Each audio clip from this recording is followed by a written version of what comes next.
أعوذ بالله من الشيطان الرجيم. بسم الله الرحمن الرحيم.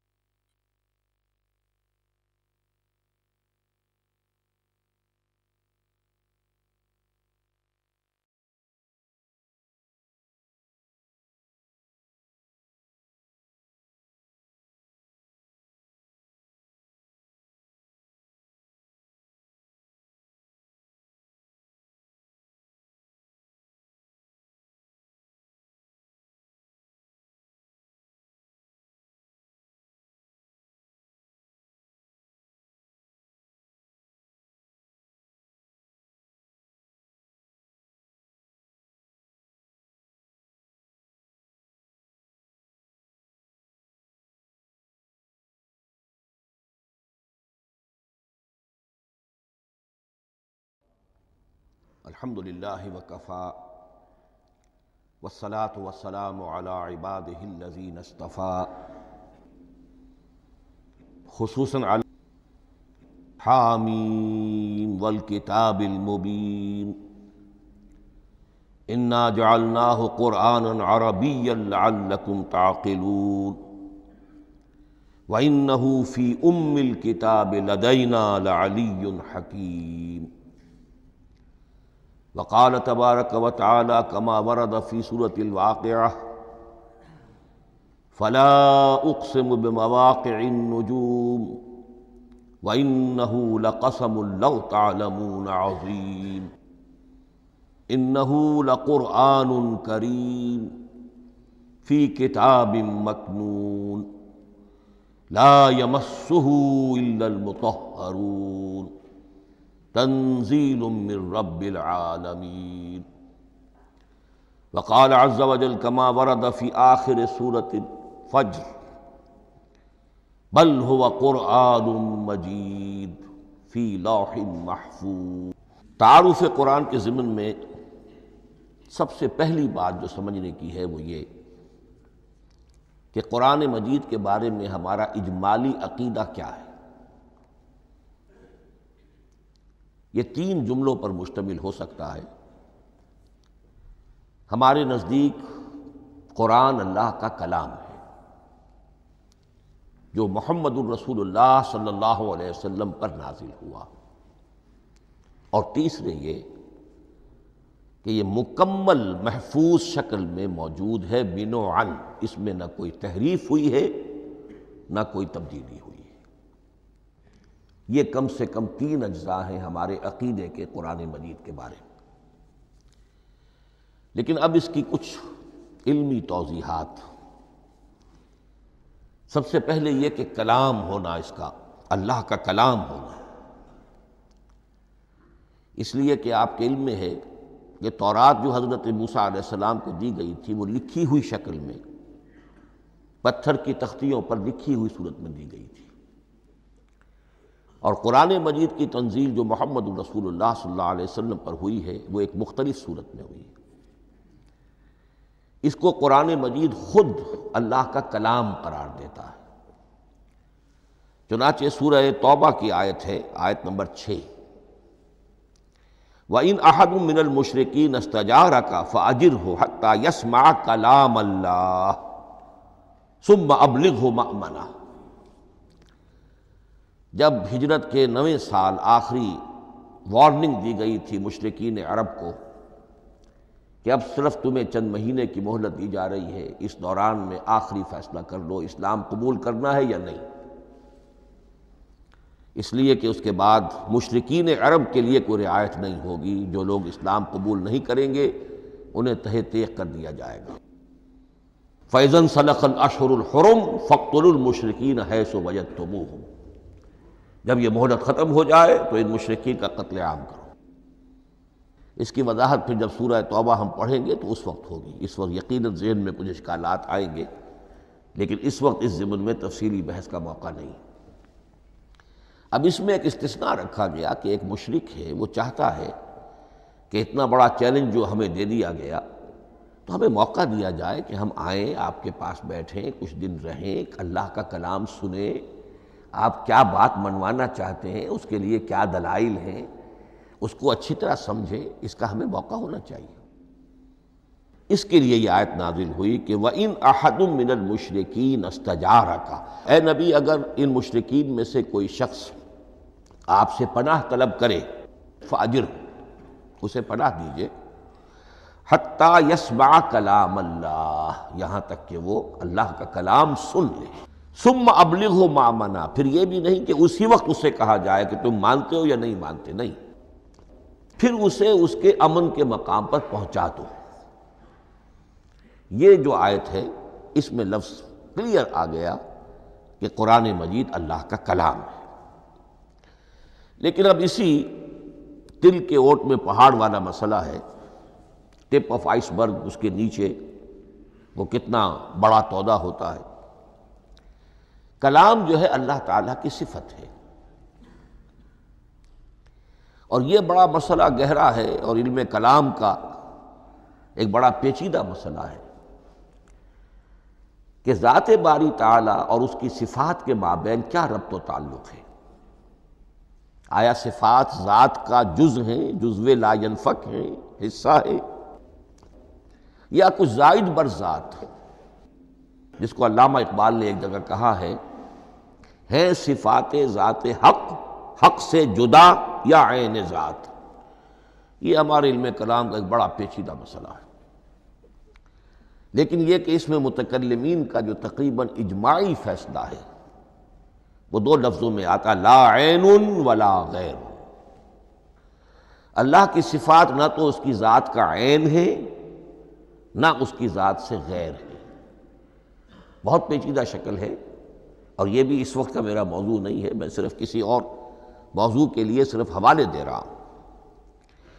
بہرحال قرآن مجید کا جو تعلق ہے ذات باری تعالیٰ کے ساتھ، وہ اس مسئلے سے بخوبی واضح ہو جاتا ہے کہ چونکہ یہ اللہ تعالیٰ کی صفت ہے، اور صفت کو ہم یہ نہیں کہہ سکتے کہ وہ ذات باری تعالیٰ سے جدا ہے، یہ بھی نہیں کہہ سکتے کہ اس کی ذات کا جزو لا ینفک ہے۔ کچھ اسی طرح کا تعلق ہے قرآن مجید کا ذات باری تعالیٰ کے ساتھ، لیکن یہ مسئلہ قرآن مجید میں خود بیان ہوا، اور سورہ حشر کی آیت میں تو یہ فرمایا گیا، اللہ تعالیٰ نے اپنے اس کلام کی عظمت کو یوں بیان کیا، وہ عظمت کما ہیا، جیسے کہ وہ فی الواقع ہے، اور جس کا کہ گویا کہ پورا ادراک ہمارے لیے اپنی بہت سی محدودیتوں کی وجہ سے ممکن نہیں ہے۔ لیکن ایک تمثیل کے پیرائے میں سمجھایا، لو انزلنا ھذا القرآن علی جبل لرأیتہ خاشعا متصدعا من خشیۃ اللہ وتلک الامثال نضربها للناس لعلہم یتفکرون۔ اگر ہم نے اس قرآن کو کسی پہاڑ پر اتار دیا ہوتا تو تم دیکھتے کہ وہ دب جاتا اور پھٹ جاتا اللہ کے خوف سے۔ اور یہ مثالیں ہیں جو ہم لوگوں کے لیے بیان کرتے ہیں تاکہ وہ غور کریں، تدبر کریں، سمجھیں۔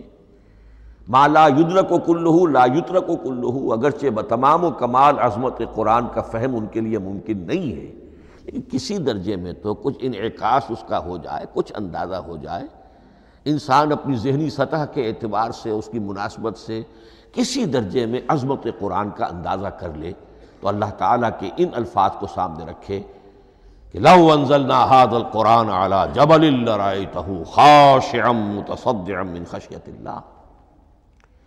اب اس آیت کو سمجھنے کے لیے سورہ اعراف کی آیت نمبر 143 کو سمجھنا ہوگا، اسی اصول کے تحت کہ القرآن یفسر بعضہ بعضا، قرآن کا ایک حصہ دوسرے حصے کی تشریح کرتا ہے۔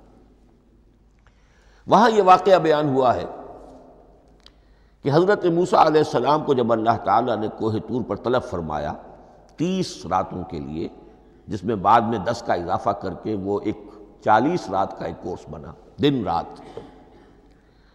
اس موقع پر جو مخاطبہ الہی، مکالمہ الہی سے مشرف ہوئے حضرت موسیٰ علیہ السلام، تو ان کی آتش شوق بھڑکی، اور انہوں نے بڑی جرأت کر کے یہ درخواست کر دی، رب ارنی انظر الیک، پروردگار مجھے اپنا دیدار بھی عطا فرما، مجھے موقع عنایت فرما، میں تجھے دیکھ سکوں۔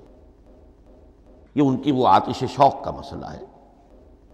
لیکن جواب کیا ملا؟ لن ترانی، تو مجھے ہرگز نہیں دیکھ سکتے۔ وَلَٰكِنِ انظُرْ إِلَى الْجَبَلِ فَإِنِ اسْتَقَرَّ مَكَانَهُ فَسَوْفَ تَرَانِي۔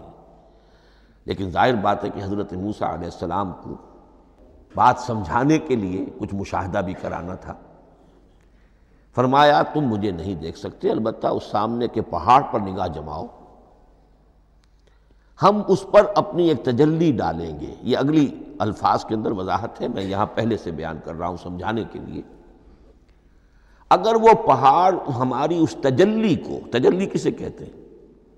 جلا، روشنی، تو اللہ تعالیٰ کی طرف سے کوئی خاص اس کے نور کا جب پرتو ہوتا ہے کسی شے پر تو وہ اس کی تجلی ہے۔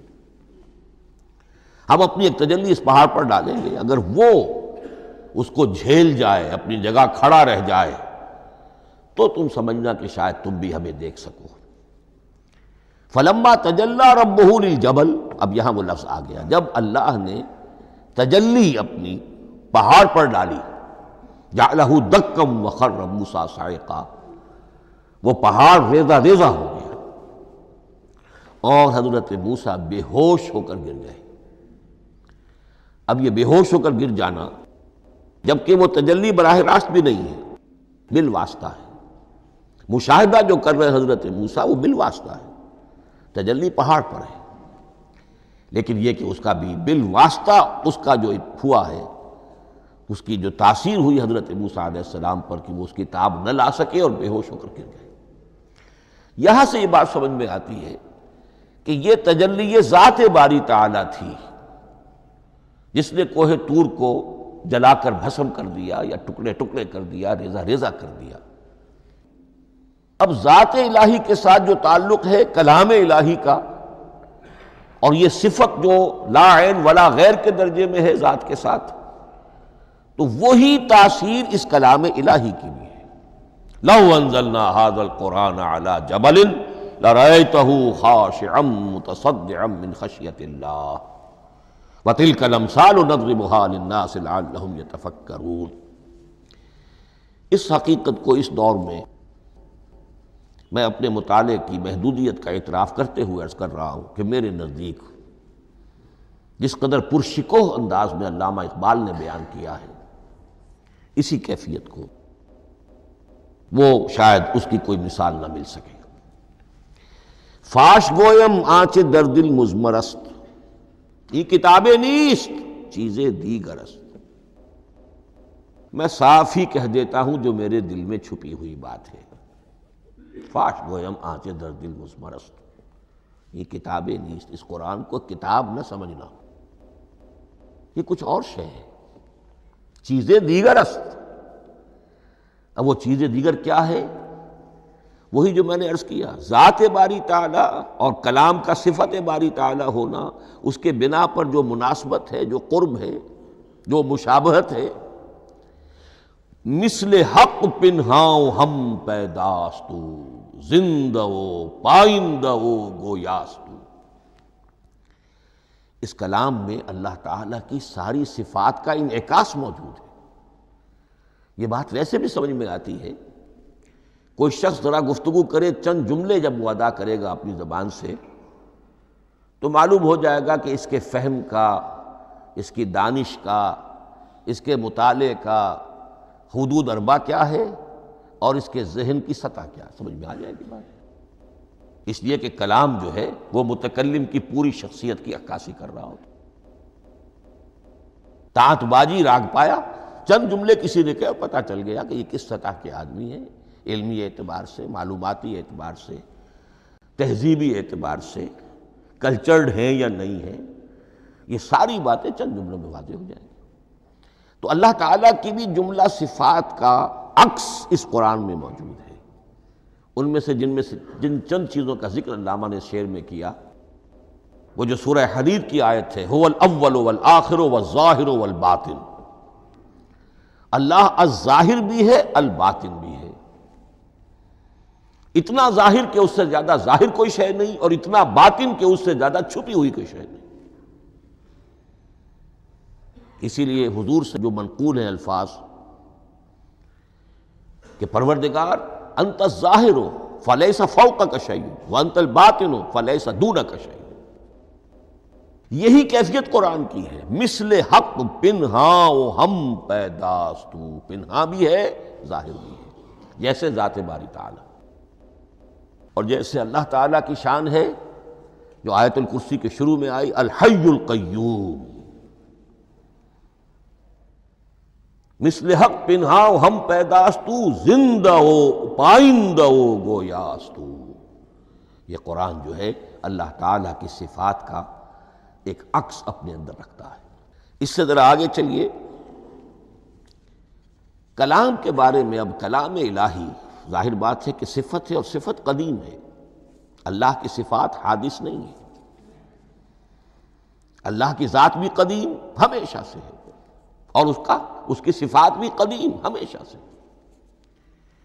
اور یہ جو کلام الہی ہے، ظاہر بات ہے کہ یہ جو ہماری زبان کے حروف و اصوات ہیں، کلام الہی تو ان سے منزہ ہے، مبرہ ہے، ماورا ہے، اعلیٰ ہے، عرفہ ہے۔ ہماری زبانوں کے حروف و اصوات، الفابیٹس جگہ جگہ تبدیل ہو جائیں گے، انگریزی کے کچھ اور ہیں، اردو کے کچھ اور ہیں، عربی کے کچھ اور ہیں۔ کلام الہی ان تمام سے آگاہ، عرفہ، منزہ اور مبرہ ہے۔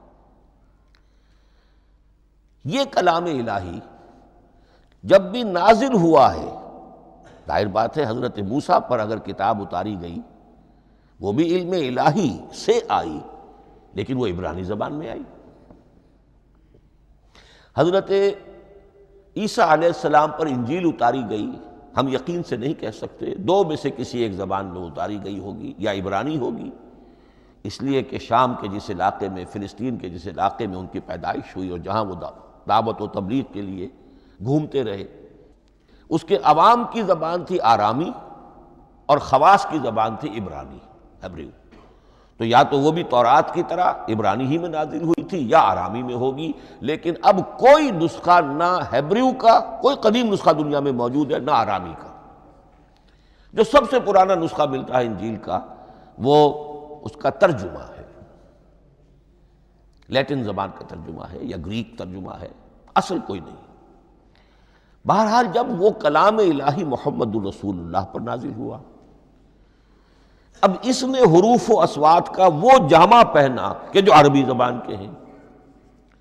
یہی وجہ دیکھیے، میں نے جو آیت سورہ حامیم، یہ جو سلسلہ سور ہے اس میں سے سورہ زخرف کی آیت جو میں نے آپ کو سنائی، حامیم والکتاب المبین انا جعلناہ قرآنا عربیا لعلکم تعقلون، ہم نے بنا دیا ہے اپنے اس کلام کو قرآن عربی، اس کو عربی حروف و اصوات کا جامہ ہم نے پہنا دیا ہے، انا جعلناہ قرآنا عربیا لعلکم تعقلون، کہ چونکہ مخاطب اول جو قوم تھی امیین، ان کی زبان عربی تھی، لعلکم تعقلون، تاکہ تم اس کو سمجھ سکو۔ اب اس سے آگے چلیے، اصل قرآن مجید کے 3 مقامات سے معلوم ہوتا ہے، اصل قرآن اللہ کے پاس ہے۔ یہ قرآن جو ہمارے پاس ہے، مصحف عثمان رضی اللہ تعالی عنہ، یہ اس قرآن کی مصدقہ نقل ہے۔ اصل قرآن کہاں ہے؟ ایک جگہ فرمایا بل ہوا قرآن مجید فی لوح محفوظ، لوح محفوظ میں ہے، اصل قرآن وہاں ہے۔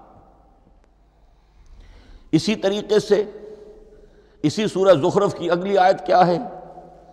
ہم نے اسے عربی قرآن بنا کر اتارا، لیکن اصل قرآن کیا ہے؟ وَإِنَّهُ فِي أُمِّ الْكِتَابِ لَدَيْنَا لَعَلِيٌّ حَكِيمٌ، حقیقت میں تو یہ ام الکتاب میں ہے جو ہمارے پاس ہے، اور علی ہے، بہت بلند، حکیم، بڑی حکمت والا، یا محکم مضبوط، حکیم کے دونوں معنی ہیں۔ استحکام بھی اسی ہے کاف اور میم کے مادے سے بنا ہے، کسی شے کا پختہ ہو جانا، مضبوط ہو جانا، اور عقل کی پختگی وہ حکمت ہے، وہ دانائی ہے۔ اس اعتبار سے نوٹ کیجئے اصل قرآن کہاں ہے؟ لوح محفوظ میں۔ اصل قرآن کہاں ہے؟ ام الکتاب میں۔ اسی کو کہا گیا ہے ایک اور مقام پر، فی صحف مکرمۃ مرفوعۃ مطہرۃ بایدی سفرۃ کرام بررہ۔ یہ قرآن، اصل قرآن تو بڑے صحیفوں میں، ان صحیفوں میں ہے، ان صفحات میں ہے، ان اوراق میں ہے، جس کی شان کیا ہے؟ مکرمۃ، جن کی انتہائی تعظیم کی جاتی ہے، مطہرۃ، نہایت پاک صحیفے، فی صحف مکرمۃ مرفوعۃ، بلند و بالا، مطہرۃ بایدی سفرۃ کرام بررہ، ان فرشتوں کے ہاتھ میں جو بہت باعزت، بہت اونچے درجے کے، ان کے ہاتھوں میں ہے۔ وہ لوگ ہیں کہ جن کی تحویل میں ہے یہ کلام پاک، فی صحف مکرمۃ مرفوعۃ مطہرۃ بایدی سفرۃ کرام بررہ۔ اب اسی کو بیان کیا ہے سورہ واقعہ میں، فلا اقسم بمواقع النجوم، تو نہیں، میں قسم کھاتا ہوں ستاروں کے ڈوبنے کی جگہ کی۔ وَإِنَّهُ لَوْ تَعْلَمُونَ لَقَسَمٌ عَظِيمٌ، وَإِنَّهُ لَقَسَمٌ لَوْ تَعْلَمُونَ عَظِيمٌ، اور اگر تم جان سکتے تو یہ بہت بڑی قسم ہے جو ہم نے کھائی ہے، بہت بڑی گواہی ہے جو ہم نے پیش کی ہے۔ اب تدریجاً اس کا انکشاف ہو رہا ہے۔ یہ آج جو تصور ہے بلیک ہولز کا، اس سے کچھ اندازہ ہوتا ہے یہ ستارے کہاں ڈوب جاتے ہیں۔ بڑے بڑے ستارے نسیم منسیہ ہو جاتے ہیں، ستارے نہیں، پوری گیلیکسیز اس میں گم ہو جاتے ہیں، وہ مقبرے ہیں بڑی بڑی گیلیکسیز کے۔ فلا اقسم بمواقع النجوم وانہ لقسم لو تعلمون عظیم انہ لقرآن کریم، یہ قرآن ہے بہت باعزت، فی کتاب مکنون، اور یہ اس کتاب میں جو چھپی ہوئی ہے۔ یہ لؤلؤ مکنون کا لفظ آتا ہے قرآن مجید میں، جیسے موتی ہوتے ہیں انہیں چھپا کر رکھا جاتا ہے ڈبیوں میں، مخملی ڈبیوں کے اندر موتیوں کو، اسی طریقے سے فی کتاب مکنون، لا یمسہ الا المطہرون، وہ صحیفے بھی بہت مطہرہ تھے اور ان کو چھو نہیں سکتے مگر وہی جو انتہائی پاک ہیں، ملائکہ مقربین، جن کے قریب سے بھی ہو کر معصیت یا گناہ کا کوئی تصور تک نہیں گزر سکتا، وہ ہیں جو اس کو چھوتے ہیں، ان کے ہاتھوں میں ہے، ان کی تحویل میں ہے۔ یہ ہے وہ چیزیں کہ جس سے اندازہ ہوا کہ اصل قرآن کہاں ہے۔ یہ جو ہمارے پاس ہے در حقیقت یہ نقل مطابق اصل ہے، مصدقہ نقل ہے۔ اب اس میں آپ سے عرض کر دوں کہ ایک بہت خوبصورت بات ہمیں جو ملتی ہے، تورات میں جو استثناء، جو صفر استثناء ہے، ڈیوٹرانومی، اس کے 18ویں باب میں 18ویں اور 19ویں آیات جو ہیں اس میں ذکر موجود ہے، میں ان کے لیے انہی کے بھائیوں میں سے تیری مانند ایک نبی برپا کروں گا۔ اللہ تعالیٰ کلام فرما رہے ہیں یہاں حضرت موسیٰ علیہ السلام سے، آج بھی موجود ہے۔ اولڈ ٹیسٹمنٹ، ڈیوٹرانومی یا کتاب استثناء، صفر استثناء، اس کا 18واں باب، اس کی 18ویں اور 19ویں آیات جب چاہیں جا کر دیکھ لیں۔ میں ان کے لیے ان کے بھائیوں ہی میں سے تیری مانند ایک رسول اٹھاؤں گا، میں ان کے لیے انہی کے بھائیوں میں سے تیری مانند ایک نبی برپا کروں گا اور اپنا کلام اس کے منہ میں ڈالوں گا، اور جو کچھ میں اس سے کہوں گا وہی وہ ان سے کہے گا۔ یہ ہے جو پیشین گوئی ہے محمد الرسول اللہ صلی اللہ علیہ وسلم کی۔ اور یہاں وہ فرق واضح کر دیا گیا، اے موسیٰ تم سے تو یا تو ہم نے کلام کیا ہے یا تمہیں جو کتاب دی ہے وہ لکھی ہوئی دی ہے۔ لیکن جو نبی تیری ہی مانند میں برپا کروں گا. اب اس میں بھی نوٹ کرنے کی بات ہے کہ حضرت موسیٰ کے مشابہ نبی اکرم صلی اللہ علیہ وسلم کے سوا کوئی نبی نہیں. صاحب کتاب وہ بھی تھے، صاحب کتاب محمد بھی ہیں، صاحب امت وہ بھی تھے، اور صاحب امت محمد رسول اللہ ہے. تیری مانند صاحب شریعت. حضرت عیسیٰ صاحب شریعت نہیں تھے، شریعت موسوی ہی کو نافذ کرنے کے لیے آئے تھے. ان کی حیثیت دین موسوی کے مجدد کی تھی. ویسے نبی تھے، اللہ کے فضل و کرم سے نبی تھے، اس میں کوئی شک نہیں، رسول تھے. لیکن یہ کہ ان کے کام کی نوعیت کیا تھی؟ اس لیے کہ کوئی نئی شریعت لے کر نہیں آئے. اب بھی انجیل میں الفاظ موجود ہیں، don't think I have come to destroy law. The Mosaic law جسے یہ کہتے ہیں، شریعت موسوی، وہ تم پر نافذ رہے گی، تم اس کی پابندی کرو گے. چونکہ صاحب شریعت رسول یا موسیٰ یا محمد صلی اللہ علیہ وسلم علیہ الصلوۃ والسلام، تو میں ان کے بھائیوں میں سے، اب بھائی کون ہوں گے؟ ظاہر بات ہے بنی اسرائیل، ان کے کزنز کون ہیں؟ بنی اسماعیل. بنی اسرائیلی تو جو بھی نبی ہے وہ انہی میں سے ہے، ان کے بھائیوں میں سے. تو بھائی تو ہوگا، ان کا کزن ہوگا. اب وہ کون ہے؟ بنی اسماعیل. تو ان کے بھائیوں میں سے گویا کہ غیر اسرائیلی جو ان کے قریب ترین قرابت دار ہوں گے وہ بنو اسماعیل ہیں.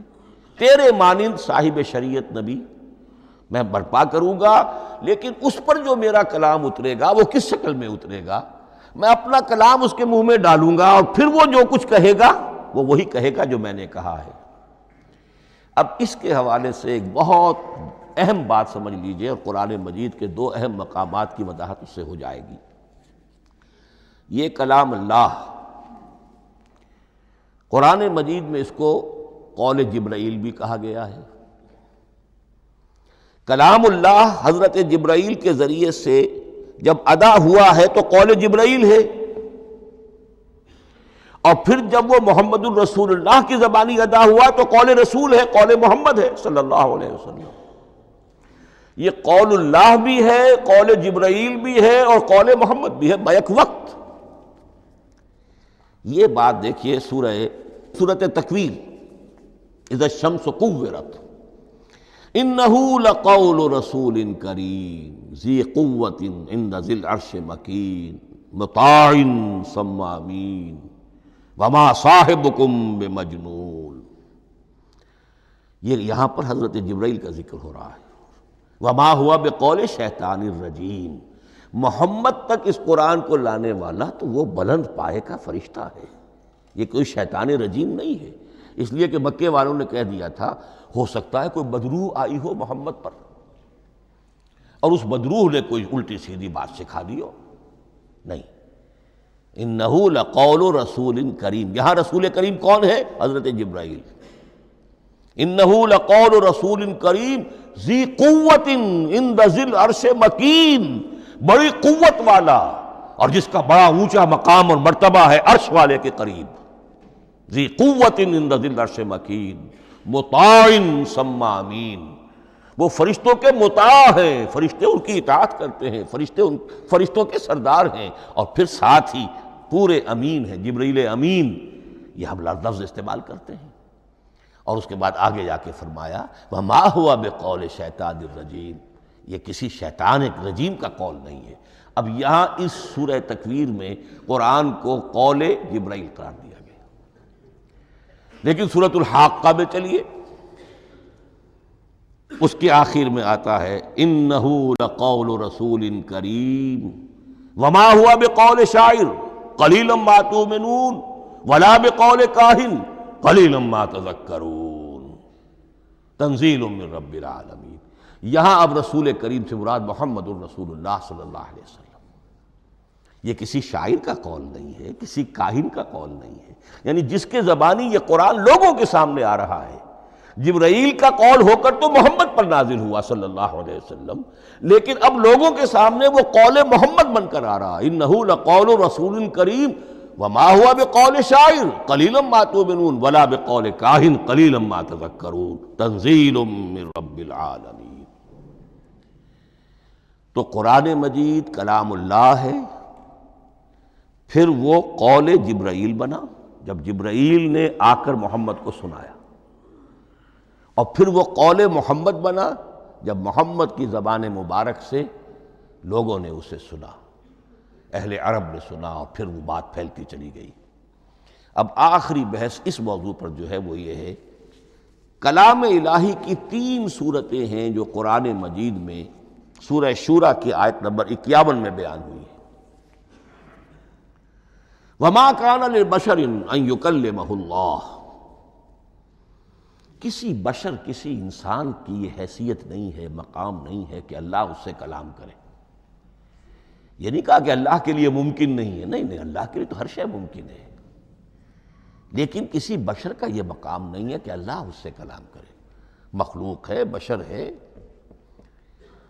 ما کان لبشر ان یکلمہ اللہ الا اب 3 شکلیں آئیں، الا وحیا او من وراء حجاب او یرسل رسولا فیوحی باذنہ ما یشاء انہ علی حکیم۔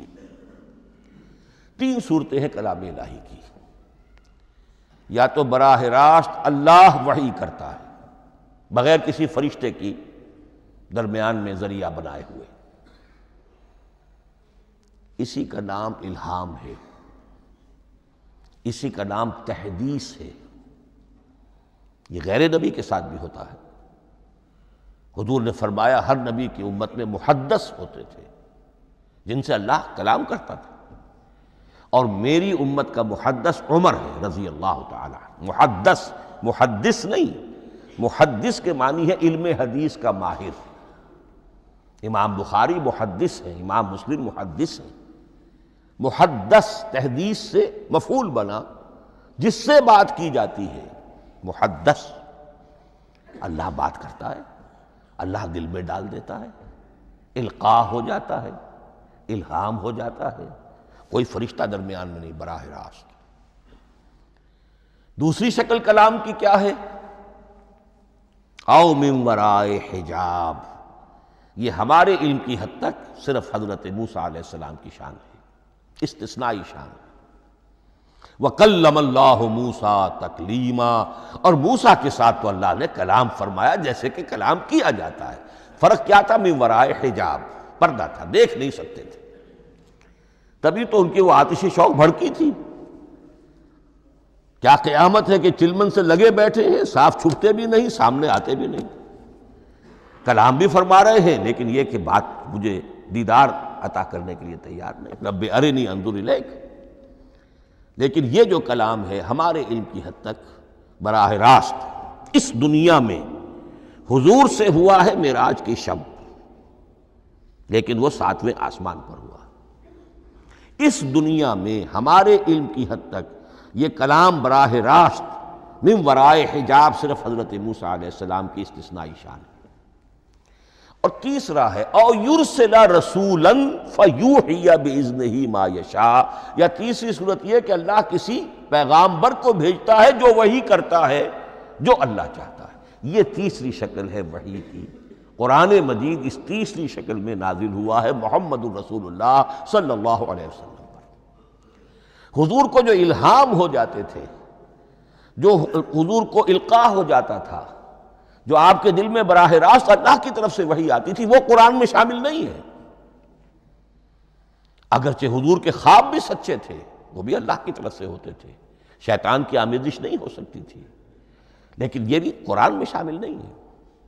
قرآن میں شامل ہے تیسری قسم کی وحی، او یرسل رسولا، پھر ہم بھیجتے ہیں ایک پیغامبر کو فرشتوں میں سے۔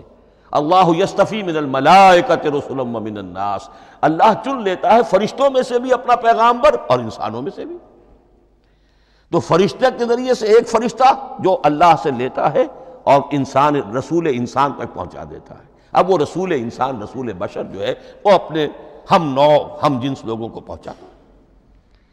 تو اللہ یصطفی من الملائکۃ رسلا ومن الناس، یہاں وہی بات فرمائی او یرسل رسولا فیوحی باذنہ ما یشاء، پھر وہ وحی کرتا ہے اللہ کے حکم سے جو اللہ چاہتا ہے۔ یہ کلام الہی کی یہ تیسری شکل ہے جو محمد الرسول اللہ صلی اللہ علیہ وسلم پر نازل ہوا، اور وہ ہے قرآن حکیم۔ اب ایک اور بحث جو علمی ہے وہ یہ ہے کہ حضور پر جو اس کا نزول ہوا اس کی کیفیات کیا تھی۔ دو الفاظ استعمال ہوتے ہیں، انزال بھی اور تنزیل بھی۔ ان دونوں میں فرق کیا ہے اس کو نوٹ کر لینا چاہیے۔ لغوی اعتبار سے جان لینا چاہیے، نزل ینزل کسی کا خود اترنا، نازل ہونا، اترنا۔ انزل ینزل دفعتاً اتار دینا، کسی اور نے کسی شے کو دفعتاً نیچے اتار دیا۔ یہی مفہوم نزلہ کے ساتھ بے لگ جائے تو آ جاتا ہے، با کے ساتھ نزلہ بہی، یہ اتارنے کے مفہوم میں آئے گا۔ لفظی ترجمہ یہ بھی کر سکتے وہ اترا اس شے کے ساتھ۔ نزل بہ الروح الامین، اس کو لے کر نازل ہوا خود روح الامین فرشتہ علی قلبک، اے محمد صلی اللہ علیہ وسلم آپ کے قلب مبارک پر۔ تو نزلہ بے اور انزال اس کے معنی ایک ہی ہے، لیکن اگلا لفظ ہے تنزیل، نزل ینزل تنزیلا، اس کے معنی ہے رفتہ رفتہ، تدریجاً، نجماً نجماً، تھوڑا تھوڑا کر کے، وقفے وقفے سے اتارنا۔ جیسے عربی میں اعلام کہیں گے کسی کو کچھ بتا دینا، باخبر کر دینا، مطلع کر دینا، بھائی مطلع کر دیا میں نے، اب تم جانو تمہارا کام، یہ اعلام کہلائے گا۔ تعلیم کسے کہتے ہیں؟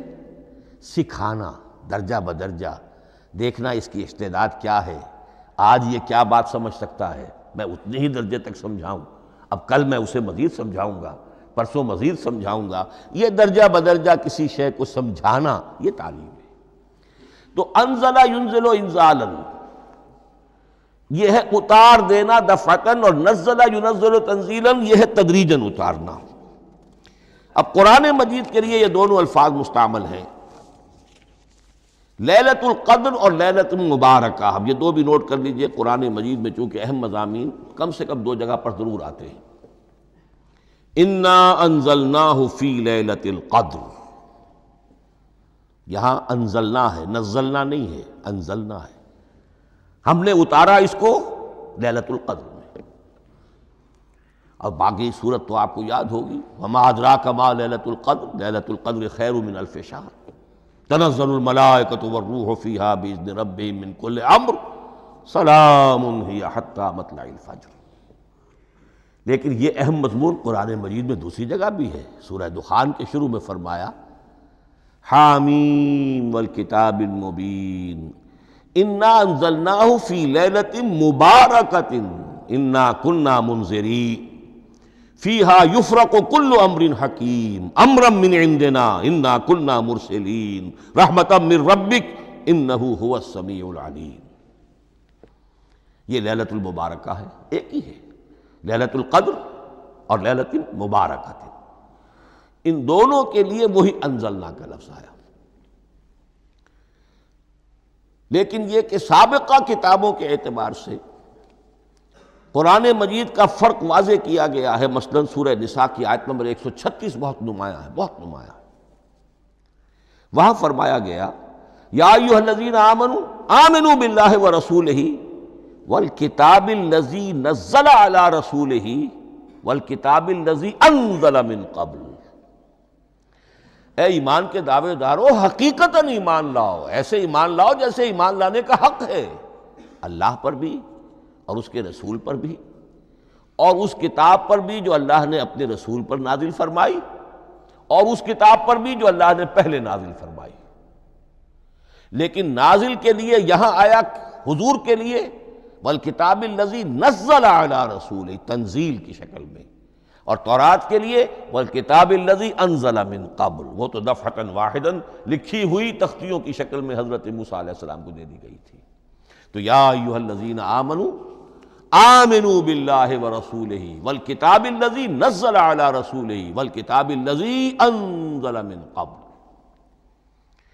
یہ جو تنزیل ہوئی ہے حضور پر، یعنی لیلۃ القدر میں جو رمضان مبارک میں ہے، پورا قرآن لوح محفوظ سے، کتاب مکنون سے، ام الکتاب سے نقل کر کے اتار دیا گیا سمائے دنیا تک۔ پہلا آسمان جسے ہم کہتے ہیں سمائے دنیا، وہ آسمان جو قریب ترین ہے دنیا کے۔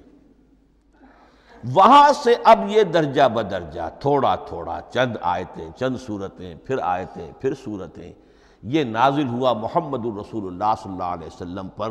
گویا کہ پہلا مرحلہ انزال کا ہے، پورا قرآن لوح محفوظ یا کتاب مکنون یا ام الکتاب سے نقل کر کے اتار دیا گیا سمائے دنیا تک۔ یہ ہے انزل ینزل انزالا، انا انزلناہ فی لیلۃ القدر انا انزلناہ فی لیلۃ مبارکہ۔ لیکن محمد الرسول اللہ پر یہ نازل ہوا اب تھوڑا تھوڑا، نجمن نجمن، درجہ بدرجہ، تدریجن، یہ ہے تنزیل۔ اس تنزیل کی حکمت قرآن مجید میں بیان ہوئی ہے، اور اس اعتبار سے کہ اہل عرب نے، اہل مکہ نے اعتراض کیا تھا کہ یہ پورا قرآن کیوں نہیں محمد ایک ہی مرتبہ پیش کر دیتے صلی اللہ علیہ وسلم۔ اس میں جو چیز مضمر تھی وہ یہ تھی کہ چونکہ یہ حقیقت میں اللہ کا کلام نہیں ہے، یہ محمد کا اپنا کلام ہے، تو کوئی شاعر دنیا میں ایسا نہیں ہے جو ایک دم اپنا پورا دیوان دے دے۔ وہ تو ساری عمر میں تھوڑا تھوڑا، آج غزل کہی، کل قصیدہ کہا، پرسوں کچھ اور کہا، پھر وہ جمع ہوتا ہے تو وہ دیوان بنتا ہے۔ اسی طریقے سے تو یہ کر رہے ہیں۔ اگر یہ اللہ کا کلام ہوتا تو بیک وقت آ جاتا۔ یہ تو ذرا محنت کرتے ہیں، کچھ اس کے اندر اس کو اپنی محنت سے کوشش کر کے کچھ موضوع کرتے ہیں، کلمات، الفاظ، اور اس طریقے سے رفتہ رفتہ لے کر آ رہے ہیں۔ اس لیے ان کا اعتراض نقل ہوا ہے یہ، وَقَالَ الَّذِينَ كَفَرُوا لَوْلَا نُزِّلَ عَلَيْهِ الْقُرْآنُ جُمْلَةً وَاحِدَةً، انہوں نے کیوں نہیں اترا یہ قرآن پورا کا پورا ایک ہی بار؟ یہ اعتراض تھا۔ اس اعتراض کے جو جوابات دیے گئے ہیں وہ نوٹ کیجئے کہ لوگوں کے حق میں یہ مفید ہے، یہ پورے قرآن کا تحمل ایک وقت میں کر نہیں سکتے۔ یہ پورا قرآن تو ایک ہی مرتبہ اگر پہاڑ پر بھی اتار دیا جاتا تو وہ پھٹ جاتا، دب جاتا۔ وَقُرْآنًا فَرَقْنَاهُ لِتَقْرَأَهُ عَلَى النَّاسِ عَلَى مُكْثٍ وَنَزَّلْنَاهُ تَنزِيلًا، سورہ بنی اسرائیل آیت 106۔ یہ وہ قرآن ہے جس نے ہم نے جس کو ٹکڑے ٹکڑے کر کے، فرق نہ ہو، فرق توڑ دینا، تھوڑا تھوڑا کر کے ہم نے کر دیا، لِتَقْرَأَهُ عَلَى النَّاسِ عَلَى مُكْثٍ، تاکہ آپ اسے پڑھ کر سنائے لوگوں کو وقفے وقفے سے، تاکہ وہ سہار سکیں، سنبھال سکیں، برداشت کر سکیں۔ وَنَزَّلْنَاهُ تَنزِيلًا، اسی وجہ سے ہم نے اسے نازل کیا ہے بطرز تنزیل، بطرز انزال نہیں، بطرز تنزیل۔ وَقُرْآنًا فَرَقْنَاهُ لِتَقْرَأَهُ عَلَى النَّاسِ عَلَى مُكْثٍ وَنَزَّلْنَاهُ تَنزِيلًا۔ ایک حکمت تو ہو گئی عوام کے لیے، ایک حکمت خود رسول کے لیے صلی اللہ علیہ وسلم۔ كَذَلِكَ لِنُثَبِّتَ بِهِ فُؤَادَكَ وَرَتَّلْنَاهُ تَرْتِيلًا۔ اب ذرا نوٹ کیجئے، قلب محمدی کے لیے بھی اس پورے کلام کا ایک دم سہار آسان کام نہیں تھا۔ یہ اس لیے، یہ اسی سورہ الفرقان کی جو آیت کا میں نے ایک حصہ آپ کو سنا دیا تھا، اسی کے اندر اس کا جواب آیا ہے، اسی آیت میں، آیت نمبر 32 ہے یہ سورہ فرقان کی۔ وَقَالَ الَّذِينَ كَفَرُوا لَوْلَا نُزِّلَ عَلَيْهِ الْقُرْآنُ جُمْلَةً وَاحِدَةً، یہ اعتراض ہے۔ جواب کیا ہے؟ كَذَلِكَ لِنُثَبِّتَ بِهِ فُؤَادَكَ، ہم نے یہ اس لیے کیا ہے نبی کہ اس کے ذریعے سے آپ کے دل کو ٹھہراؤ اور جماؤ عطا کرے۔ یہ ایک دم اس کا اتر جانا، اِنَّا سَنُلْقِي عَلَيْكَ قَوْلًا ثَقِيلًا، بڑا بھاری بوجھ ہے، ناقابل برداشت ہے، تاکہ رفتہ رفتہ آپ کا دل، اس کے اندر تقویت بڑھتی چلی جائے، اس کے اندر اور اس کا تحمل جو ہے، اس کی صلاحیت بڑھتی چلی جائے۔ كَذَلِكَ لِنُثَبِّتَ بِهِ فُؤَادَكَ وَرَتَّلْنَاهُ تَرْتِيلًا، اسی لیے ہم نے تھوڑا تھوڑا کر کے نازل کیا ہے۔ وَلَا يَأْتُونَكَ بِمَثَلٍ لَّا جِئْنَاكَ بِالْحَقِّ وَأَحْسَنَ تَفْسِيرًا، ساتھ ہی فرمایا کہ یہ لوگ جو بھی اعتراض کریں گے ہم اس کا جواب بھی اور بہترین تعویل بھی آپ کو دے دیں گے۔ اب اگلی بحث یہ ہے، یہ قرآن کب اور کہاں نازل ہوا؟ یہ عام معلوماتی شے ہے، اس میں کوئی پیچیدگی نہیں ہے، لیکن اس کی اہمیت ہے، بہت ضروری ہے۔ وہ میں انشاءاللہ اگلی بحث میں جب کہ قرآن کے سمجھنے کے جو اصول ہیں ان کو بیان کروں گا تو وضاحت سے بات آئے گی۔ یہ کہ یہ عام معلوماتی ایک ہمارے ذہن میں خاکہ رہنا چاہیے، زمان و مکان کا کیا رشتہ ہے قرآن کے ساتھ۔ قرآن نازل کب ہوا؟ ہمارا چونکہ عام طور پر جو معمول ہے، ہم تو جو کرسچین ایرا ہے اس کے حوالے سے ہمارے ذہن کے اندر سارا حساب کتاب ہے، تو سن 610 عیسوی سے لے کر 632 عیسوی تک شمسی حساب سے 22 سالوں میں قرآن نازل ہوا ہے۔ 571 حضور کی ولادت کا سال ہے، 571 عیسوی، 610 میں آپ 39 سال کے ہوئے، لیکن قمری حساب سے 40 کے ہو چکے۔ 610 میں قرآن کی تنزیل شروع ہوئی اور 632 میں آپ کا انتقال ہوا۔ 22 برس زمانی اعتبار سے نقشہ ذہن میں رکھیے، اور اسے ہم اگر دوسرے حساب سے کہیں گے تو عام الفیل، وہ جو ابرہہ آیا تھا بیت اللہ کو ڈھانے کے لیے، وہ سال عربوں میں بہت مشہور ہو گیا تھا، اور وہی سال حضور کی ولادت کا ہے، تو عام الفیل ہی میں حضور کی ولادت ہوئی، لہذا 40 عام الفیل میں قرآن مجید کا نزول شروع ہوا، اور 11 ہجری تک یہ 23 برس بنتے ہیں قمری حساب سے۔ ایک رائے یہ بھی ہے کہ قرآن کا نزول 20 برس میں ہوا ہے، اور اس میں وضاحت یہ ہے کہ پہلے 3 سال اللہ تعالیٰ نے ایک فرشتے کو، حضرت اسرافیل علیہ السلام کو مامور کیا تھا حضور کی تعلیم پر۔ دنیاوی اعتبار سے حضور نے کوئی تعلیم حاصل نہیں کی، آپ امی تھے، آپ نے دنیاوی اعتبار سے کسی کے سامنے زانو تلمس طے نہیں کیا، کہیں کوئی تعلیم حاصل نہیں کی، کہیں کوئی تحصیل علم نہیں کی، لیکن اللہ تعالیٰ نے علمہ شدید القوا، اللہ تعالیٰ نے جو کچھ انہیں سکھایا ہے، جو علم انہیں عطا کیا ہے، تو ایک روایت یہ ہے کہ 3 برس تک، اور اس کے بعد پھر قرآن نازل ہونا شروع ہوا تو 20 برس تک قرآن نازل ہوا۔ لیکن وہ لوگ بھی مانتے ہیں کہ سورہ علق کی آیتیں نازل ہو چکی تھی، پھر 3 برس کا وقفہ ہے۔ سورہ علق کی آیتیں کیا ہے؟ جو پہلی وحی ہے، اقرأ بسم ربک الذی خلق، خلق الانسان من علق، اقرأ وربک الاکرم الذی علم بالقلم، علم الانسان ما لم یعلم۔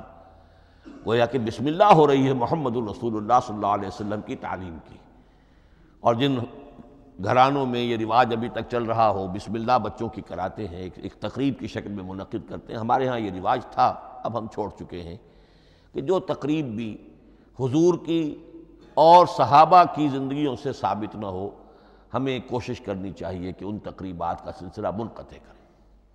ما انا علیہ واصحابی، ہماری تقریبات جو ہیں وہ بس وہیں تک محدود رہنی چاہیے۔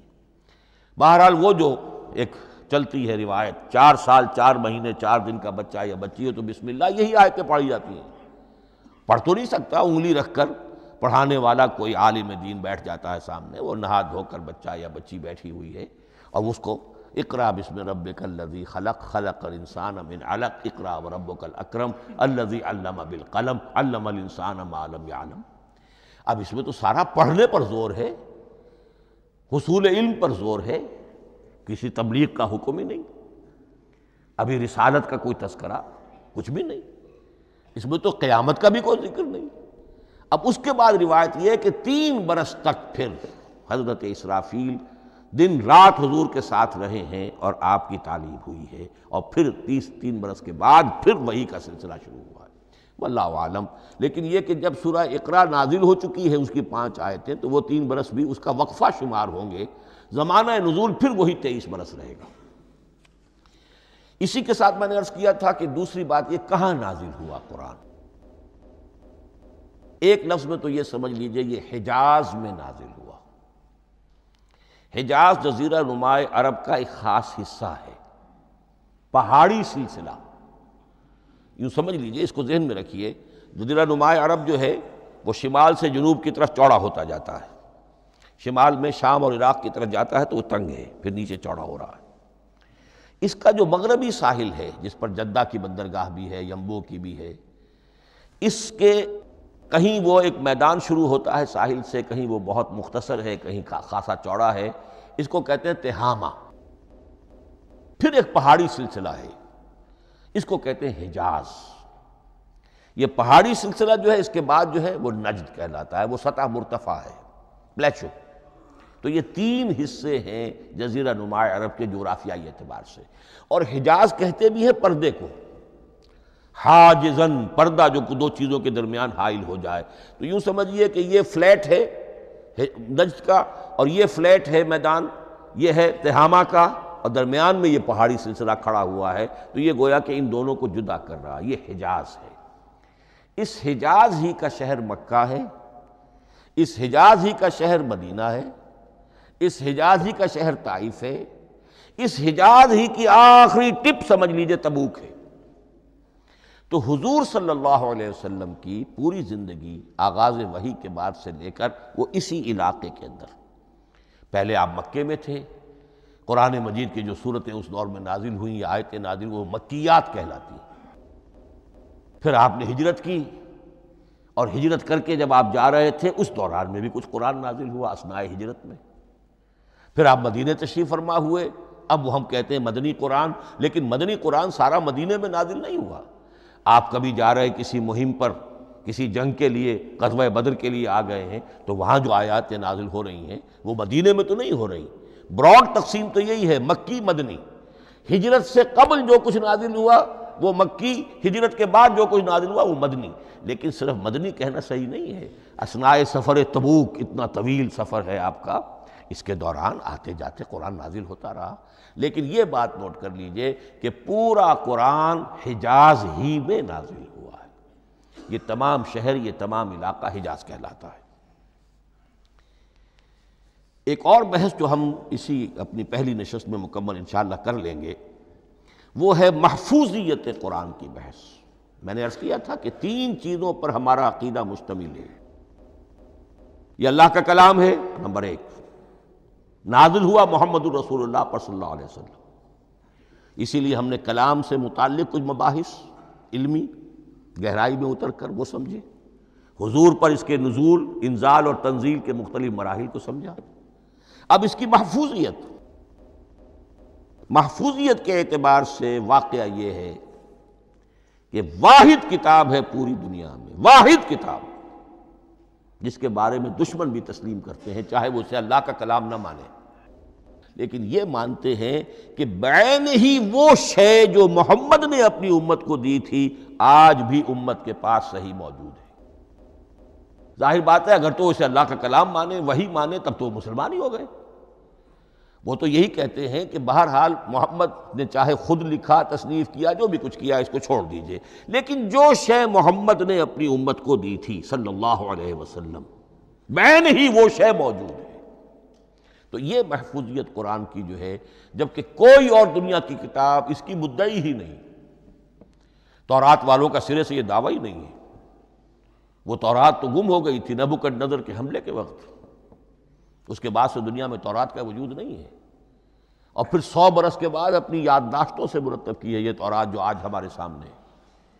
انجیل کا جیسا کہ میں عرض کر چکا ہوں، کوئی نسخہ جو ہے نہ عبرانی کا موجود ہے نہ آرامی زبان کا ہے. دنیا کی کوئی کتاب نہیں جو دعویٰ کر سکتی ہو. یہ قرآن جو شروع ہوتا ہے ذالک الکتاب لا ریب فیہ، یہ دعویٰ دنیا کی کسی اور کتاب نے خود کیا بھی نہیں. اس کی بھی جس قدر پرشکوہ الفاظ میں علامہ اقبال نے اس کی ترجمانی کی ہے، انہی کا حصہ ہے. حرف اورا ریب نئے، تبدیل نئے، آیش شرمندہ تعویل نئے.